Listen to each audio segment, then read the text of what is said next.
So you might be in a situation where for some reason iOS 26.5 is just taking up a bunch of storage on your particular iPhone.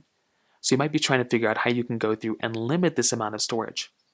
Now, number one, the first thing I'd recommend doing is to just go through and go inside of your general iPhone settings, scroll down into iPhone storage, and just go through and just make sure you have enough storage saved onto your device.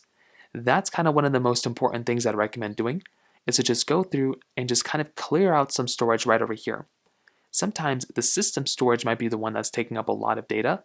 So sometimes here you might have to just kind of see if you can kind of clear some caches within some applications. If not, you can also try going through and try essentially kind of clearing out some things here. So try going through and try and delete some applications. Sometimes you might think it's the system storage that's taking up it all, but really it's just some other iOS stuff in the background.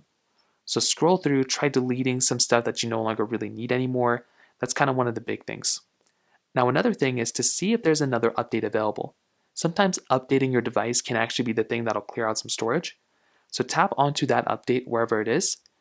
Click on the software update panel, see if you can software update your device, and that's another thing I'd recommend doing. If not, try restarting your iPhone. That's another thing I'd recommend doing too. So that pretty much covers it up there. If you have any other thoughts or questions, please let me know in the comment section below. Hit the like button, that would mean so much, but definitely hit that subscribe button. More importantly than everything else, I love every single one of you guys. Hopefully I'll catch you guys in the next video. Peace out till then.